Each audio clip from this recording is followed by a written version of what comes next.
Perfect. What's up, everyone? It's Tyco here with Your Voice Media. I'm talking to the stars of Grand Crew, Aaron and Carl. And honestly, I'm enjoying this. This is a great show. Hey, And man. I feel seen. Aaron, your character makes me feel seen because I'm a plant-based eater. So Yeah. a lot of the episodes that I'm seeing, I'm like, oh wow, like there are folks like myself. So I love that. Where do you Now, live, my man? Because question- in LA, there's plenty of you like us out here. So you're not oh, alone. yeah. You're definitely not alone. We are out here. Now, my first question is for you, Aaron. Now, the vulnerability of Black men showing affection and love is sometimes taboo, but we're unpacking that through each episode. What's your goal for Grand Crew? And when the show wraps in years to come, what result and effect do you hope it has on audiences?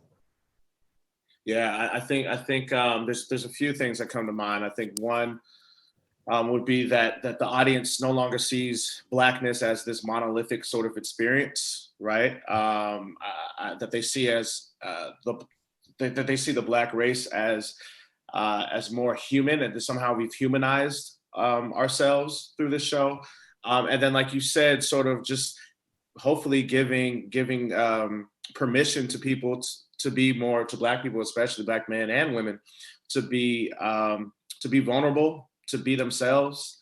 You know, that would be my hope for this show. The impression that that leaves on society and the audience. Awesome. Now, Carl, there's a funny moment in this series where a character gets a diss track made about them.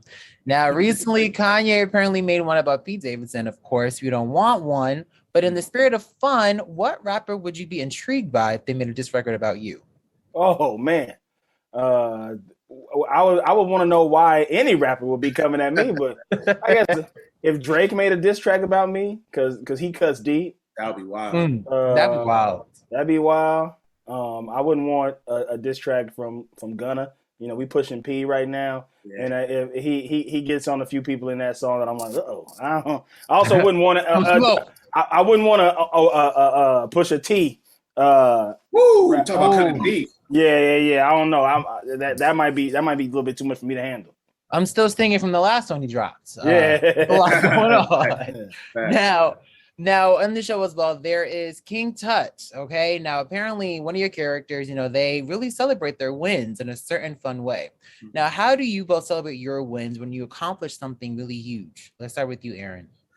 I go the King Tut way, man. You know. Okay. I'm changing outfits, and we're bugging out. Oh yeah, we're bugging out. We're wilding. Phil got it right with that one, and no, I mean, yeah, I definitely like to spend my time on wins with my family and my friends, and have pop a few bottles and just sort of get to share it with the people that have been there to support you and nurture you all the way through.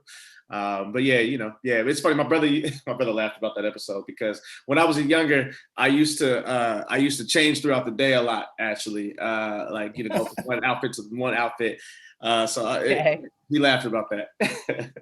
What about you, Carl?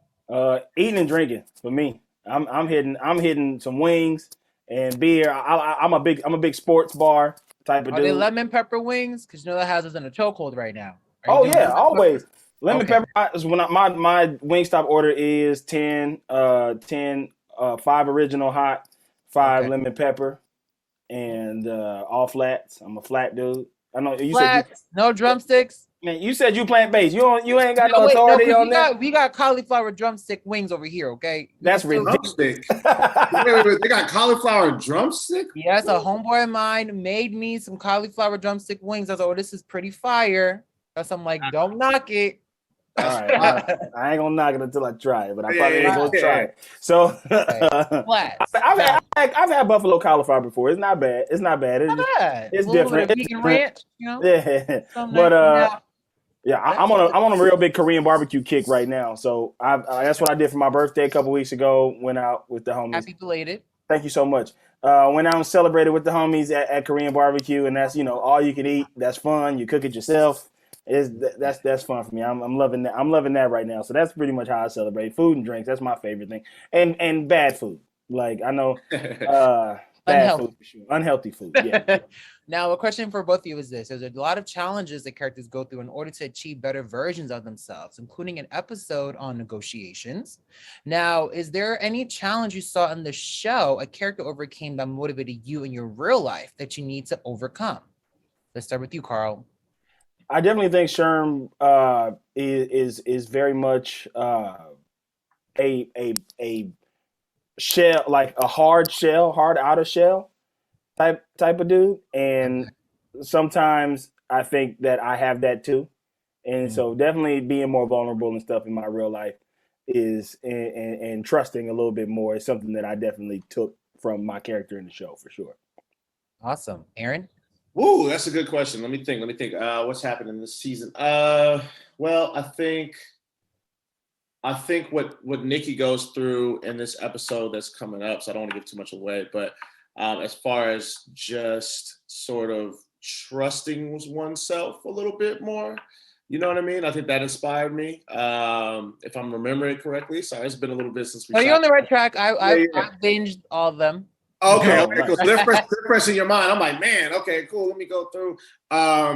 Just that whole arc that she goes through in this episode that's coming out tonight, 8:30, 7:30 Central on NBC. That one that she goes through, I think really resonated with me. Like, you have to sort of, stand in your truth and trust yourself a little bit. And that's what comes to mind right now. I'm sure there's a better example of it, but I'm a little shaky on some of it. That was a good answer. Now, my last question for you is this, for we wrap up here. We're learning a lot about wine.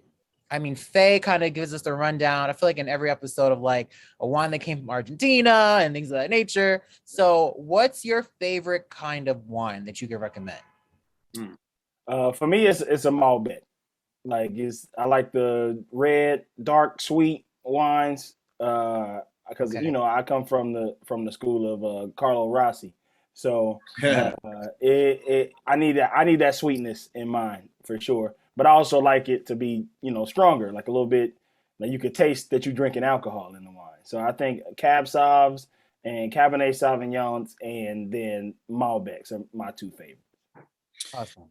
And I used to be, and still am, more of like a whiskey, like a bourbon, mezcal, tequila. I was more in the spirits game. But since I've been doing the show, I definitely have ventured out into more wines, and I think I would go with the Cab Sauv as well. Or what I've been drinking as of late is a Lambrusco, which is like a sparkling red wine from northern Italy. So that's what I would recommend to people who want something a little lighter, maybe, or if it's a warm day, it's during the day, you want to just have a little glass of something. It's a nice way to kind of, I love that. Well, for folks watching, make sure you grab your wine glasses every Tuesday night at 8:30 p.m. Eastern time to watch Carl, Aaron, and the rest of the grand crew on NBC, okay? Thank y'all so much for having me today. Continue with more success. And I got to get you some cauliflower wings, the little drumsticks. I'm going to get you some. And y'all gonna try it out. Y'all gonna tell me how y'all like it. Hey, send them air mail. Send them air mail. We get them some air mail cauliflower wings. Thank y'all so much.